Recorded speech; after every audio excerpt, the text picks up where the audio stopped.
A paz do Senhor, meu querido irmão, minha querida irmã, em Cristo Jesus. Vamos falar sobre a síndrome de Judas.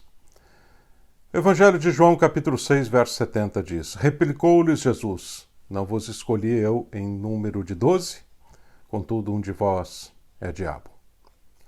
A síndrome de Judas é, antes de tudo, uma dúvida gerada no interior do homem, provinda da falta de valores espirituais, por conseguinte, morais também, no indivíduo.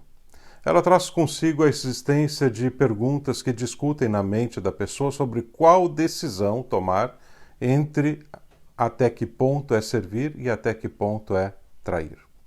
Infelizmente, essa tem sido uma dura realidade na mente de muitos pela história. Judas é um deles. A Bíblia nos mostra que Judas fez parte dos 12 discípulos escolhidos por Jesus, conforme Lucas 6,16, mas jamais o chamou de Senhor. Judas não queria o senhorio de Cristo, mas queria seu poder. Não desejava servir a ele sem um interesse. Esse interesse, além de ser errado por ser interesse, estava errado também na visão humana e temporal do qual Judas vivia. Em sua visão, Judas precisava forçar Jesus a fazer algo contra os romanos. Desta forma, ele arquitetou a entrega de Jesus aos fariseus. Lembrando aqui que, neste caso, os fariseus foram indivíduos que, naquele tempo, estavam ensinando heresias e, como falsos profetas, iludiam o povo. E foi exatamente para esse tipo de grupo que Judas resolveu vender Jesus. Isso não mudou. Ainda hoje, quem compra Jesus e não o aceita como Senhor e Salvador, faz o mesmo. Usa Jesus como meio para se promover, para ganhar dinheiro, ou pior, ainda para afastar os outros da verdade. Judas vende Jesus não por causa do dinheiro, embora amasse o dinheiro e até roubava do ministério de Jesus. A Bíblia diz que ele colocava a mão na bolsa, mas a razão de ele vender a Jesus, ou vender Jesus aos fariseus, o principal grupo religioso na época, era para forçar Jesus a se manifestar contra o povo romano, trazendo assim a independência de Israel e fazendo, na visão de Judas, a missão do Messias. O desejo era sincero, mas na visão falsa, na escolha falsa. Digo sincero, pois depois de ver e entender o que tinha feito, ele se arrependeu e não se viu digno de continuar vivendo, tirando assim a sua própria vida, mas jamais foi salvo, pois nunca havia se convertido. A Bíblia diz nos Salmos que a sua família mendigaria, e foi exatamente o que aconteceu. A síndrome de Judas traz um conceito errado sobre as mentes das pessoas. Elas invertem os valores devido aos seus desejos de fazer o que acham certo, mas pelo fato de serem errados, fazem de forma errada. Poderíamos até colocar algumas situações bastante complexas aqui, por exemplo, será que traindo estou servindo a Jesus? Pois ajuda a cumprir o seu propósito terreno. E se servir, no meu caso, não é trair, então o que é servir? Ou ainda estarei traindo ele ou servindo ele? Pois ele sabe que sou eu o escolhido para esta missão e que vou traí-lo. Posso servi-lo sem traí-lo e estou servindo bem, se assim o fizer. São perguntas que, em uma mente distorcida, parecem certas até algum ponto, quando na realidade estão totalmente erradas. Isso não difere muito do que ocorre nos dias atuais. Existe uma inversão de valores que leva pessoas chamadas pelo Senhor a traí-lo, pensando que estão fazendo as coisas certas. Satanás engana e engana muito bem. A Bíblia diz que Judas deixou Satanás entrar em seu coração. Havia, eu creio, duas pessoas que poderiam ter sido usadas por Satanás até atrair a Jesus. Uma era Judas, já estava bem claro, e a outra até poderia ser Pedro. Pedro era a meta, talvez, de Satanás, pois não apenas trairia, mas impediria o surgimento da igreja. Lembrando que foi ele usado por Deus no dia de Pentecostes para pregar o primeiro sermão. E Jesus tinha dito que Satanás cirandou com Pedro, estava ali cirandando, tentando iludir a Pedro.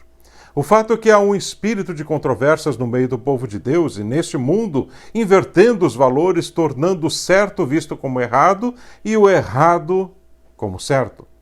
Você pode trair Jesus e pensar, mas essa era a vontade dele. Logo, você não está traindo e sim servindo, fazendo a vontade dele.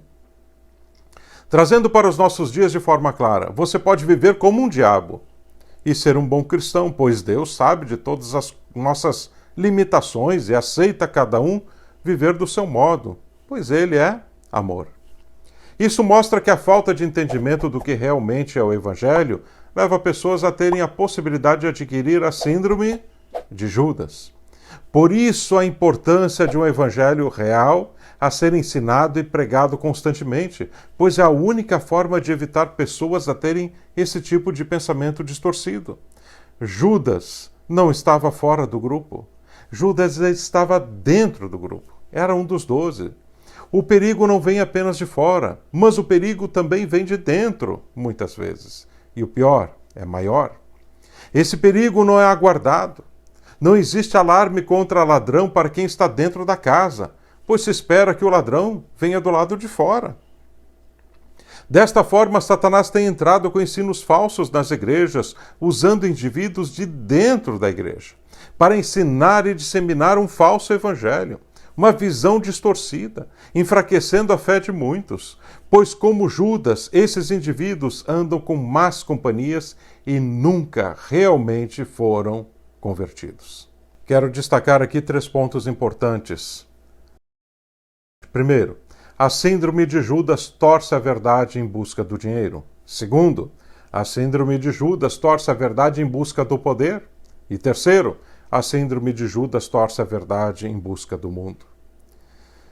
Número 1, a síndrome de Judas torce a verdade em busca do dinheiro. As pessoas vendem suas almas por dinheiro. Nações se corrompem por causa do dinheiro. O amor ao dinheiro é a raiz de todos os males. O Deus Mamon, Deus das riquezas, é adorado por muitos pastores, apóstolos, bispos, padres, papas, sacerdotes e obreiros em geral. A síndrome de Judas leva as pessoas a fazerem qualquer negócio, distorcendo a verdade para ganhar as 30 moedas de prata. Acusamos Judas, e de fato ele errou gravemente, mas esse mesmo espírito de traição permanece em muitos corações ainda hoje, repetindo a mesma história de Judas Iscariotes. Ponto 2. A síndrome de Judas torce a verdade em busca do poder. O poder corrompe muitas vidas. Judas queria mais do que dinheiro, ele também queria o poder. Poder sobre Roma, poder sobre os inimigos de Israel, poder para lhe dar destaque, poder para que outros vissem quão importante era a sua vida e que seu nome entrasse para a história como um grande homem valoroso. Mas o contrário disso, seu nome entrou para ser difamado pelos séculos e mal visto até o dia de hoje. O homem que segue o caminho da inversão de valores, preste atenção, ele segue o caminho da destruição. E Judas foi destruído. Ponto número 3. A síndrome de Judas torce a verdade em busca deste mundo. Quem ama o mundo, o amor do Pai não está nele.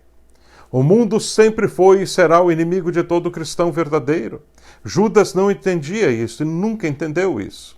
Ele achava que poderia ter o mundo e Deus ao mesmo tempo. Ele achava que alcançaria o poder, teria dinheiro e tudo o que o mundo poderia oferecer. E essa busca desenfreada acabou lhe dando um campo, o Aceldama, o campo de sangue, onde ele tirou a sua própria vida se enforcando. Lições fortes aprendemos com isso. Toda busca por este mundo termina em morte. Morte terrena e eterna, e mais, a perda de todas as coisas, incluindo, claro, a sua vida. A única forma de escapar da síndrome de Judas é se sujeitar ao senhorio de Cristo e conhecer profundamente a verdade da palavra de Deus.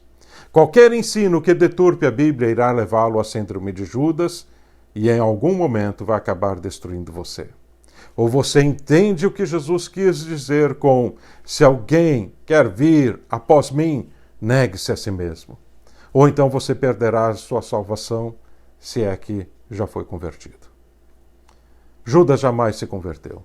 Jesus disse dele: o Filho do Homem vai, como está escrito a seu respeito. Mas ai daquele por intermédio de quem o Filho do Homem está sendo traído.